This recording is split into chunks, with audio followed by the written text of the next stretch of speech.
Hello, everybody. Welcome into Scores, Goals, and Touchdowns with Mr. Pat. We have with us, back again from a very long absence, Angry Man, or Brian Jackson.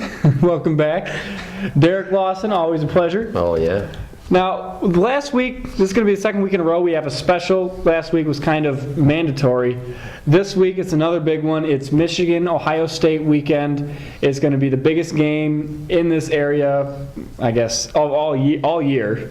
Huge rivalry. Brian's been on the wrong end of it for a while now. Is it 7 years? Technically 6. Yeah. Yeah, because if you consult the NCAA, it's only been 6 years. But everyone knows it's 7. So, we've been talking about this game for a few weeks now on our show, mentioning it. We offer up predictions. Ohio State's really been a tough team to get a read on. We've all written Michigan off, and then we've written Ohio State off, and then it just keeps going back and forth. Brian, I've been wanting you to be on this show for this week for a long time, so you know what? Just take it away.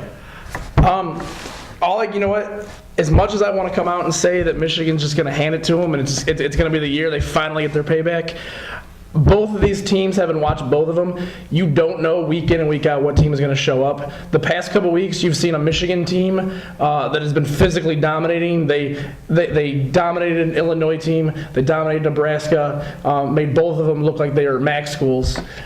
Same thing with Ohio State. They come out, they play a great defensive game against Illinois, follow that up with that impressive win over Wisconsin, and then they come back and lose to Purdue.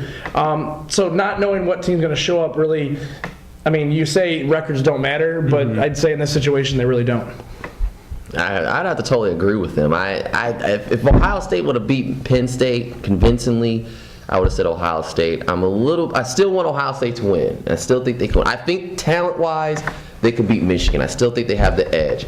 The problem is that this Luke Fickell, it's mistakes. It's just constant mistakes that they have. And I just don't believe in Michigan. I think it's November. They always fall apart. I was shocked they beat Nebraska. I mean, dominated. I would say Martinez as a quarterback for Nebraska is shaky. They were all over him. And Ohio State dominated Nebraska for 3 quarters, and then Braxton Miller got hurt. So technically, if Miller doesn't get hurt, I think Ohio State wins that game. So it's still, once again, one of those toss-up things where you just don't know who's going to win. Like he said, week in, week out, you just don't know which team's going to show up. If Ohio State can play mistake-free football, I think they win by 2 touchdowns. To be fair, though, Nebraska did have a lot of self-inflicted mistakes, a lot of dumb things that they did. And this is an Ohio State team that, if you watch them, has a lot of self-inflicted mistakes. Miller will fumble the ball. Miller will throw picks. Their running backs, even Herron got in on it yesterday. He had a fumble. Jordan Hall he's notorious. Oh, I mean, but all of their running backs, none of them, for whatever reason, they must not like the football very much. I'm blaming it on Fickell. You would never see this with a Tressel team. This one thing with Fickell, they're young. Because you know what? Michigan's had that problem the past couple of years, and I've had this argument with everybody. They're young. Young teams make mistakes, and that's why this year, I mean, Michigan's finally grown up. Their defense is older. Their offense is older. And, you know, even times when they do turn the ball over, their defense has actually stepped up and kept other teams out of the end zone, and that hasn't happened in the past couple of years. Another thing that hasn't happened with Michigan for a couple of years, they are getting bounces to finally go their way. And it happened a lot in the Notre Dame game, happened in the Nebraska game. This is the Michigan team, as much as it pains me to say it, they are getting better. They are a whole lot better than I thought they would be. And I think this Saturday, I'm not going to make a prediction. That's your guys' job. I think it'll be a good game. I'm a little worried. You're wearing your Denard jersey. How do you think he's going to do against that defense? I think he did well against the Nebraska defense. When he allows things to slow down a little bit and just let the game come to him, he does well. When he's not attempting, when they're not forcing him to throw 50-yard bombs down the field, which he did have a nice one yesterday. I don't know if you caught it. It was beautiful. I mean, it's still, he has a couple small things every now and again. Like yesterday, there's been a problem all year. When he throws a screen pass, he doesn't loft it up over the lineman too high enough, and he gets them tipped. It happened. Iowa did it to him repeatedly. And now, you know what? Iowa picked one off. Nebraska picked one off. But with the way their defense is coming on, they overcome any mistake that he makes. Derek? Brady Hoke don't even run the pro style. You just do what Denard does best. If he gets in the pro style, like he said, makes him start throwing 50-yard passes and becomes a passing quarterback, Michigan will lose. Because one, the receivers aren't that great for Michigan. Let's face it. Roundtree, he's shaky. Their receivers can't make big plays. And that Hemingway, but last year, if you watched the Ohio State game, Michigan was really in the game, but a lot of receivers dropped passes on third and shorts, and even some of the fourth downs they tried to go for. He dropped them that would have been first downs, and that kind of changed momentum, and then Ohio State kind of pulled away. So that's the thing with that. If Brady Holt basically lets Denard be Denard, then I can see Michigan win the game. But if he gets into the passing game, the Ohio State's defense is great, and they got tore up by Penn State in the run. Ohio State cannot basically defend the run. So if you let Denard run and maybe hand it off to some of their tailbacks, I think that's the way Michigan will win. But All right, let me ask you guys this. I mean, LC on Facebook the other day, I know it was Jeff, did the whole Michigan is back thing. But you look at their schedule, it wasn't that great a schedule, and they had 8 home games. All their big games were at home. They look shaky in some. Let me ask you, are you willing to say they're back, or what is it going to take for you to put your stamp on it? You can't give them 1 year to be back. I mean, it's the same thing that I hate about people when they talk like Florida State. Florida State's a team that's been back every year for the past 15 years. And you know what? They've had 2 good years during that stretch. I mean, I might be wrong. I don't have records to back that up. But every year, everybody comes out and it's like Florida State's back, and then they come out and they lose early. Like Notre Dame returning to glory year after year. Yeah, year after year. So, I mean, obviously, the foundation has been laid. Mm-hmm. I'm not going to come out and say that, they're a perennial power yet. But if you see what they're doing in recruiting, and Hoke is, I don't know how he does it. If you see him, he doesn't look great. But apparently he has a message that 18-year-old kids buy into and want to be a part of, because he's assembling a top 5 recruiting class. Even some scouting services have it ranked as the #1 class in the country right now. And if he keeps doing that, the momentum is going to carry forward, and they're going to be back. Mm-hmm. They're not back. Not this year. Like you said, it's going to take a while. The Big Ten is weak. Let's be honest. Mm-hmm. It's crap. I mean, they're looking good in a crap league. So this year, they've done decent. They've made strides. But look what they're coming from, though. Like from Rich Rodriguez, they had 3 wins and 5 wins and 7 wins, and now they're at 8. So that's steady improvement. But to say that they're back, no, far from it. With Ohio State, though, there's rumblings that Urban Meyer might be coming. I think that's becoming a distraction. But if he does come, watch out. All I got to say is watch out. Now, funny you mentioned that. That segues perfectly into this next bit. Last week, we had our former guest on the show, Kevin Weber, give us a statement. I wanted it to be Angry Man and Weber to do this, just because those two have a very fun dynamic that I think would work well with YouTube. But anyway, he left this statement for me. I honestly predict Michigan will win, possibly by more than 2 touchdowns. Michigan's players and coaches know this is their last chance to beat America's team for a very long time, now that Urban Meyer is surely getting hired by them after the season. Michigan will get dominated in recruiting and in the games between the 2 sides as long as he is head coach. Brady Hoke will have his players desperate, knowing that this is their last chance for a while to beat the Ohio State Buckeyes, America's team. I suspect also that Ohio State will be distracted all week by the Meyer speculation and his non-denial denial during Saturday's Michigan-Nebraska game. Michigan 34-10. All right, Brian, any of that stand out to you? You know what? I'll go on record, not scared of Urban Meyer. Really? Not scared of Urban Meyer. Because you know what? When you're down at Florida and you can recruit SEC type speed, which in Florida there's plenty of, in Ohio there's not really so much SEC speed. Florida, if you notice, when they send out the recruit list every year, doesn't come up to Ohio or Pennsylvania or Michigan to recruit players. I mean, they might pick and choose maybe the best of the ones that they would like, but they don't get a majority of their players from there.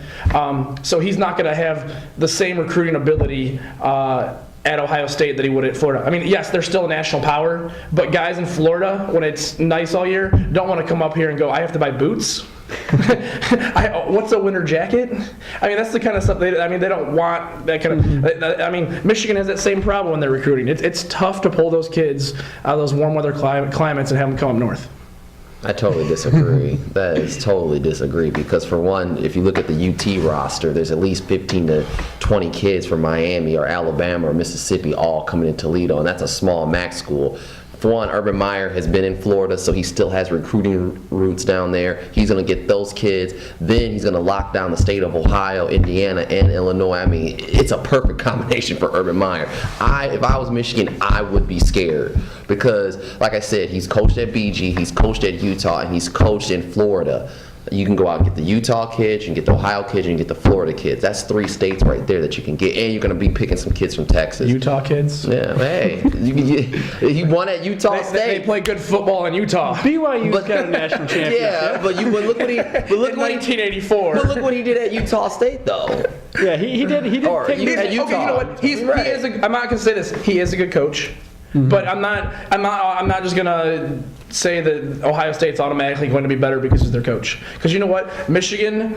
Even though I may have initially been against Zaire, Yes, you were very. I was. You know what? against Yeah, but you know what? It seems to me the more I learn about this guy, the more I love him. I mean, just the way he coaches, the way he leads, the things he says. It's hard not to like him. It really.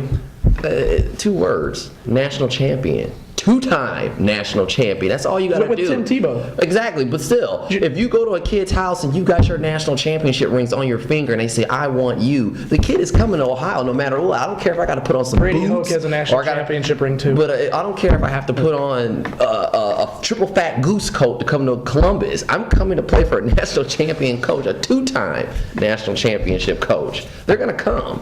Yeah, I agree with that. I mean, Charlie Weiss, as much as bad a coach as he was in game, he always did really well recruiting, and he just flashed those Super Bowl rings, and kids signed. His problem was he didn't develop these kids, but he did always have good classes.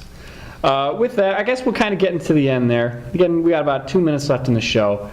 Give me your predictions. I know I said earlier, game go anyway, but I can honestly say this is the first time in 3 years that you can watch the Michigan team and you can watch as they've developed as the year has gone on. I mean, they look. You watched the Notre Dame game. They looked shaky on defense. At that, they looked. I mean, when that game was played, you were like, "Oh, it's a repeat of last year." Yeah. Their defense does not get any better. And then as the weeks have gone by, they've shut down more and more. And then it was, there was always the claim of it's the schedule. They're not playing anybody. And then now their schedule's gotten tougher. They shut down Nebraska. They shut down Illinois, and they've looked dominant doing so. I don't see any reason for not to continue this.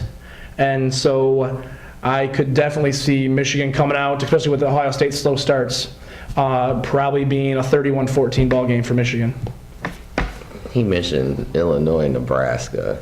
Oh, yawn. Don't mention Illinois, because we know they're overrated. Nebraska, I'll give you, but I see Ohio State winning still by 2 touchdowns. I'm going to say 28-14 possibly.